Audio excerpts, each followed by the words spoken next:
Hey friends, welcome back to the channel. I'm here with you today because there's something really important we need to talk about together, and it's something that could put an extra $200 in the pockets of millions of Social Security beneficiaries. Congress just released details on a new bill that would provide monthly payments to seniors and people with disabilities, and we're going to break down exactly what this means for us, who qualifies, and what the realistic timeline looks like.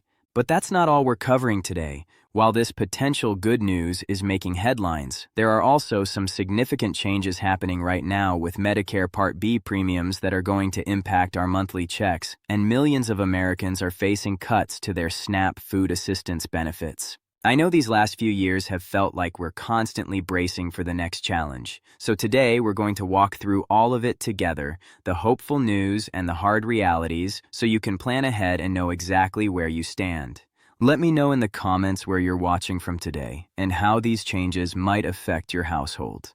Before we dive in, I want to ask you to do something that helps us stay connected as a community. Hit that subscribe button right now and turn on your notifications, because this channel is committed to bringing you updates the moment they happen, explained in plain language without the confusion. We're in this together, and when you subscribe, you're making sure you don't miss critical information that could affect your benefits.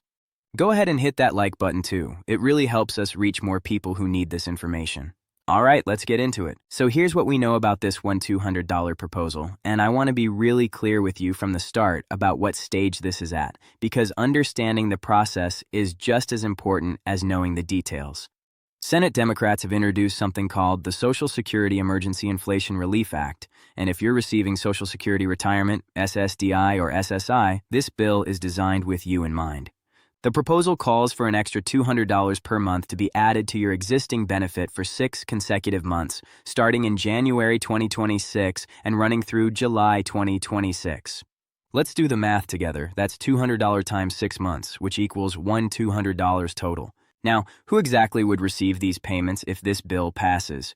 We're talking about roughly 71 million Americans who receive monthly Social Security benefits that includes retirement, survivors, and disability insurance.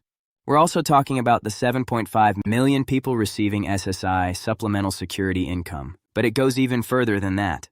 The bill would also cover federal railroad retirement beneficiaries, disabled veterans receiving VA benefits, and those receiving veterans' pensions.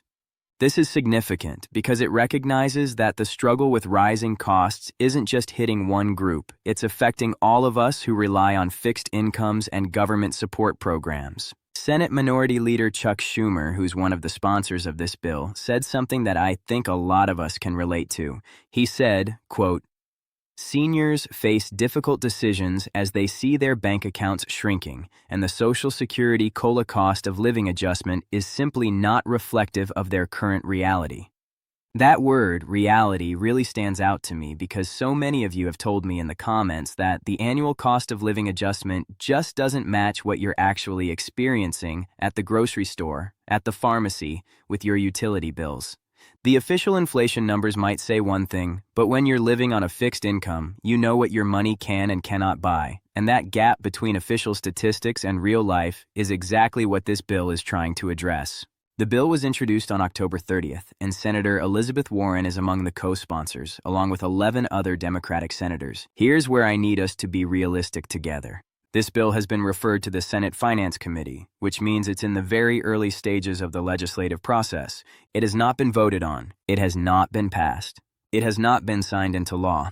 And here's the part that we need to talk about honestly. With Republicans holding significant power in Congress right now, any bill that involves increasing government spending faces an uphill battle. I'm not saying this to discourage you. I'm saying this because I respect you enough to give you the full picture.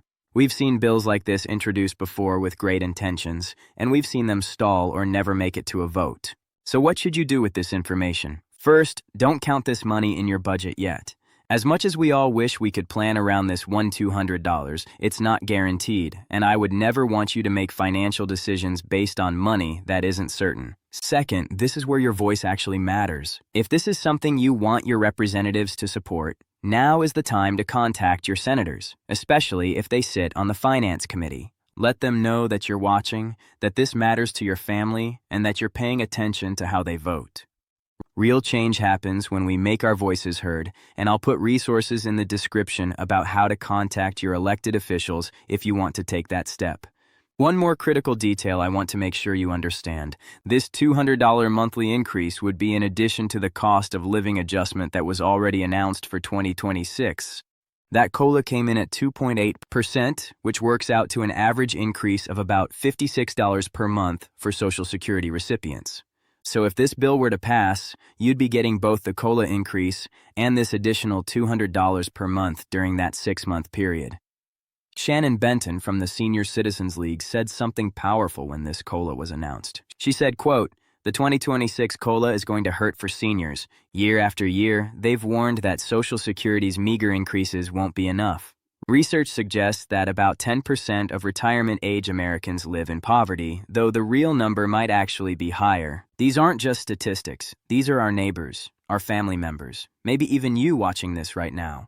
That's why proposals like this matter, and that's why we need to stay informed and engaged in the process. Now let's talk about something that is definitely happening, and it's going to affect your January check if you're enrolled in Medicare. The Centers for Medicare and Medicaid Services just announced that the standard Medicare Part B premium is jumping to $180 per month in 2026. That's up from $174.70 last year, which is an increase of about $10.30 per month, or roughly 17.9% for the year when you add it all up. I know that might sound confusing with different numbers floating around, so let me make it simple. Every month, most of us who have Medicare have that Part B premium automatically deducted from our Social Security check. So when you get your cost of living adjustment in January, a bigger chunk of it is going to be eaten up by this premium increase before you ever see it. Here's the math we need to do together so you can plan your budget. If you're getting that 2.8% COLA, which averages out to about $56 more per month, but your Medicare Part B premium is going up by about $10 to $18, depending on how the numbers shake out in your situation, you're really only seeing a net increase of maybe $38 to $46 in actual spending power. This is what I mean when I talk about the gap between what the official numbers say and what we actually experience. Yes, you're getting a raise on paper, but your actual ability to afford more groceries or pay for medication isn't increasing nearly as much as that percentage suggests. If you're in that Medicare open enrollment period right now, which runs from October 15th through December 7th, this is your window to review your coverage and make sure you're on the most cost-effective plan for your needs. A lot of plans change every year. Some get better, some get worse, and some disappear entirely. Don't assume that the plan you had this year is still your best option. Take the time to compare, and if you need help with that process, there are resources available. The key thing is don't let this deadline pass without at least reviewing your situation, because you won't get another chance until next year. And now we need to address something that's going to hit millions of families really hard, and that's the changes coming to SNAP benefits, which many people know as food stamps. Even though the government shutdown was temporarily resolved, the legislation that passed earlier this year included major changes to who qualifies for food assistance and for how long. We're talking about roughly 4 million people who are expected to lose their SNAP benefits or see them significantly reduced, and this includes seniors, children, veterans, and people with disabilities. Let me say that again because it's important. This isn't just affecting one demographic, it's cutting across our entire community of people who are struggling to afford food. Here's what changed. Under the new rules, the work requirements for able-bodied adults without dependents have been expanded significantly. Previously, if you were between certain ages and didn't have young children, you had to work or participate in job training for 80 hours per month to keep receiving SNAP beyond a 3-month period. The new law raises the upper age limit for these work requirements all the way up to age 65. That means if you're 60, 62, 64 years old and you're having trouble finding work, or you have health issues that make working difficult but don't qualify you for disability, you could lose your food assistance if you can't meet those 80-hour per month requirements. They also changed the rules around caregivers. Before, if you were taking care of a child under 18, you were exempt from these strict work requirements. Now that's been lowered to only children under 14, so if you're a grandparent raising teenagers or a parent of high school students, you no longer automatically qualify for that exemption. And here's what really troubles me. The law removed exemptions for homeless individuals, for veterans, and for young adults who aged out of foster care. These are some of the most vulnerable people in our society, and the safety net just got pulled out from under them. The USDA has directed states to implement these changes, and while there was some delay because of the government shutdown, that grace period is over. States are now required to enforce these new rules. What does this mean practically? It means that if you're currently receiving SNAP benefits and you fall into any of these categories, you need to check with your local SNAP office right away to understand your status. Find out if you're still eligible under the new rules, find out what documentation you need to provide, and find out what your options are if you're facing a cut. Some states have waiver programs for areas with high unemployment, but you have to be proactive about finding out if you qualify.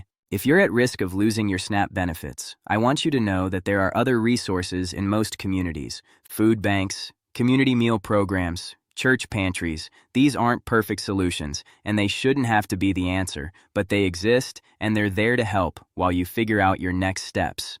I'll put some links in the description to national organizations that can help you find local food assistance programs. Nobody should have to go hungry, and while we can advocate for better policies, we also need to help each other with practical solutions right now. So let's take a breath and quickly recap. There's a proposal in Congress that might give Social Security beneficiaries $200 over 6 months, but it's still early and faces real political hurdles, so don't count on it yet. Medicare Part B premiums are rising, which means your COLA increase won't go as far, so make sure you review your coverage before open enrollment ends on December 7th. And SNAP benefits are being cut for millions due to new work requirements, so if you rely on food assistance, check your status right away. I know this is a lot, and it can feel overwhelming. But you're not alone. Millions of people are dealing with the same challenges, and this community exists so we can help each other stay informed and supported. So tell me in the comments, will the Medicare premium increase affect your budget? Are you at risk of losing SNAP benefits? And do you support the $200 emergency payment proposal? Your voice matters, and your experience might help someone else. If you haven't already, subscribe and hit the notification bell. I'll keep tracking Social Security, Medicare, SNAP, and every update you need to know. Share this video with someone who needs this info. Knowledge is power when we spread it. Take care of yourself and take care of each other.